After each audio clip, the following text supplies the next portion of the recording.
Hey, yo, Pro Wrestling Podcast listeners, help us out and click subscribe to show your support.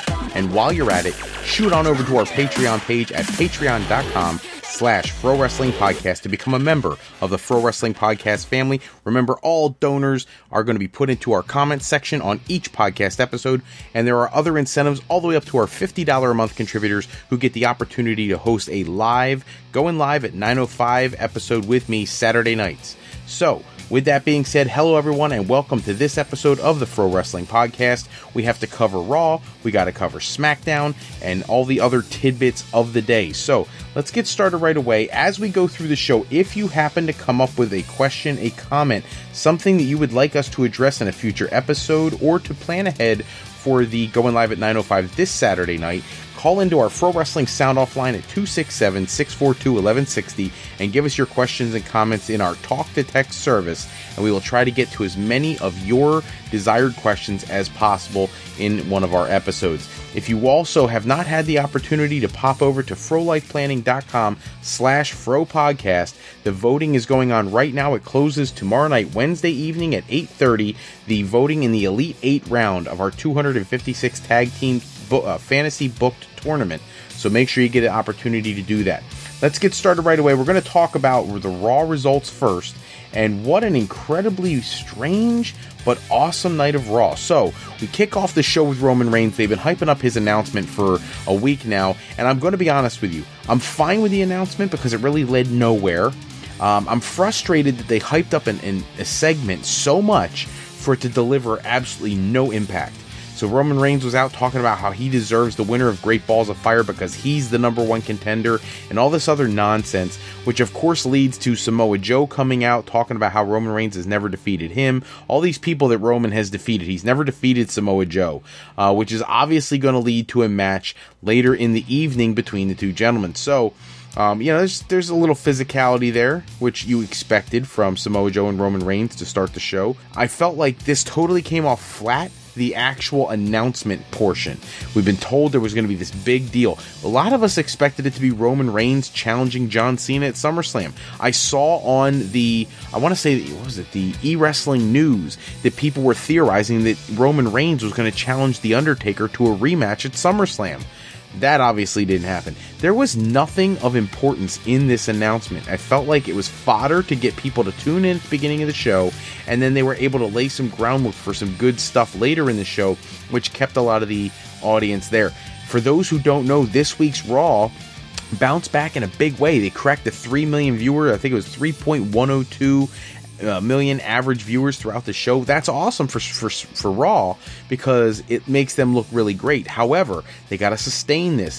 We're not all that far removed from where 3, 4, 5 million used to make it to the shows only a couple years back, and now we're thrilled about 3 million. So that should tell you how different the business is now. I understand the network takes some of the time away, but still. The Hardys are going to defeat Gallows and Anderson. Relatively pointless match. The only thing I have to note here is that I'm really frustrated that Gallows and Anderson are one of the best tag teams in the whole world. New Japan Pro Wrestling doesn't book you as a main event tag team unless you got some mad skill. And I think WWE fans, even those who never watched New Japan Pro Wrestling on Access Television, I think those fans are smart enough to see that Gallows and Anderson are fantastic, and they are being completely wasted. You know, I understand you want to push the Hardys. I actually enjoy the tag team of Sheamus and Cesaro. What I don't enjoy is seeing a great tag team get nothing. And right now, Gallows and Anderson are getting nothing. They could lose to the Hardys relatively quickly. Decent match, but nothing to write home to mom about. We get another Goldust vignette. He's running his mouth. It's the golden era again. This is like the same vignette week after week after week. We need to get this feud going. Get the two in the ring, because they're hyping it up. Like, look, if you have a match with, like, John Cena and AJ Styles or something like that, and you want to do these vignettes for 3-4 weeks, I get it. But you're talking about Goldust and R-Truth, two guys who've been used for nothing of substance in forever. So why are we spending so much vignette time for a match that, let's face it, doesn't matter what those two do in the ring, neither one of them is a main eventer. So why are we investing so much precious television time in these ridiculous vignettes? Elias Sampson is out in the ring. He's got his guitar. He's doing his typical deal. When that happens, Finn Balor interrupts him, comes out. There's a stare down of sorts, and he ends up leaving the ring, leaving Balor in the ring, who is going to take on Bo Dallas. And to my thorough surprise, Bo Dallas actually looked great, starting off the match very aggressive. He really... I know he and Bray Wyatt are brothers and all, but he really looked like Bray Wyatt quite a bit in this particular match. Towards the end of the match, Finn Balor gets control. Finn Balor wins. Obviously, you're not going to see Bo Dallas upset Finn Balor unless you're totally trying to kill a push. We get a situation where Corey Graves has the same thing that's happened before. He's at the announcer's desk, gets a call or a message of some sort. He leaves right away. They flip back into the back where Angle is talking to Enzo and Cass. Graves comes into the picture, and there's a conversation about Enzo thinks that it was the Revival, Cass thinks it's the Big Show, and Kurt Angle is promising he's going to get to the end of this by the end of Raw. Seth Rollins is in the ring. He's making sure everybody knows that he's on the cover of 2K18, which everybody heard about that earlier that morning. Bray Wyatt interrupts. There's a whole segment, back and forth banter between the two, leading to the lights going out. Bray coming to the ring, but instead of him getting the upper hand, when the lights come back on, Bray Wyatt gets taken out by Seth Rollins diving off the top turnbuckle and smashing him on the outside. I actually thought that was a really cool segment. So it was the first really solid segment of the night. The Samson guitar thing with Balor and Bo Dallas, that was alright, but this was really good work. In the back, speaking of Elias Sampson and Finn Balor is cutting a promo where he's really putting over Brock Lesnar and Samoa Joe. I really like the way that he did that promo. He made both of the competitors at Great Balls of Fire look great, and then he's attacked from behind by Elias Sampson. I love the feud. I want to see more of that feud. I think they need to do as much as they can to continue elevating Elias Sampson, because they may have a real main event talent there waiting to emerge. We get Akira Tozawa out to take on TJP. Of course, you have Titus O'Neil out there. After Tozawa gets the win, he's going to defeat TJP, who I feel like is just getting pushed back down the ladder. It's ridiculous. There's a conversation between Neville, who's out on commentary, and Titus O'Neil, who's warning him about the power of Tozawa, which I thought was hilarious, a great tagline, and I'm actually starting to buy into the Titus O'Neil brand. I actually am starting to really like that angle, especially if they give the Cruiserweight Championship to Tozawa while under the tutelage of Titus O'Neil. I actually really like that angle. And if I was booking that, I would do that. I would give the championship to Tozawa, and then I would transition the belt off of Tozawa to Apollo Crews, having him turn heel and taking out Tozawa. Just me. There's a vignette with R-Truth saying that Goldust is the next to get got. I hate horrible English, but that's the way they do things with R-Truth. Again, I said it before, it's a feud that really doesn't do anything for me, and not for many other people either. We get the Samoa Joe Roman Reigns match, which was surprisingly really well put together. I enjoyed the match, and the coolest part of the match is towards the end. Roman Reigns is in the turnbuckle. He's getting ready to go for a spear, and you hear the sound of an ambulance, and they put on the Titantron. There's an ambulance backing into the arena, and Braun Strowman is getting out of the ambulance. As that's happening, it distracts Roman Reigns long enough for Samoa Joe to lock in the Coquina clutch and put Roman Reigns out. Now, you would think that'd be the end of it, but it's not. Braun comes to the ring, his music hits, he comes out and he front face choke slams Roman Reigns, which was very bizarre, but it's obvious. And then he picks up the microphone and he announces that he'll be facing Roman Reigns in a ambulance match, which I look forward to seeing how they book that. Hopefully we don't get a lot of the cheesy stuff where they record pieces earlier in the day and try to cut and paste things together. That would be terrible for a pay-per-view. I'm actually looking forward to the match, and I hope this is the end of their feud. I want to see Braun move on to face Brock, and I want to see Roman Reigns do something more creative elsewhere on the show. We get an episode of Miz TV. Miz is apologizing to Maurice. He fixed the grandfather clock from a couple weeks ago, glued it back together with tape, and finished it and everything. And of course, Dean Ambrose comes out to interrupt the segment. As he does that, there's champagne that accidentally gets splashed on Maurice. She's very upset.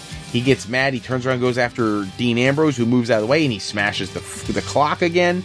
Now Maurice is really ticked off. She leaves. She walks out of the ring, and people are theorizing today that with Maria and Mike Bennett coming into SmackDown. They don't want to have two power couples on rival brands. So this would be a great way to either write Maurice off television for the short term or to add to the situation, which is what happens next as, you know, Dean Ambrose gets ready to go after The Miz, and as he's doing that, the two teddy bears jump The Miz, and the teddy bears take off their masks, and it turns out that it's Bo Dallas getting his licks in. You've got Curtis Axel, who also is joining, and now all of a sudden you've got this bigger, more elaborate entourage. And so it's going to be interesting to see how they book this. Is this going to be where The Miz is with two guys, or Miz and Maurice are good to go and they've got these two henchmen, and it's a four-person faction of sorts? So Ambrose gets laid out. That's the end of Miz TV.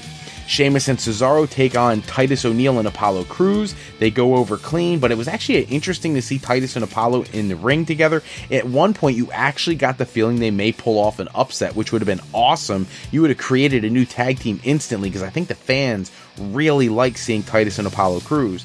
Our next match is the ladies of the night, Nia Jax versus Sasha Banks. This thing gets out of control and nuts really quickly. Alexa Bliss is out. Emma goes after Alexa Bliss. They end up in the ring. Emma accidentally hits Nia Jax. Jax is taking out everybody. Dana Brooke comes down. You get Mickie James comes to the ring. And eventually Bayley is the one who comes out and cleans house with everybody.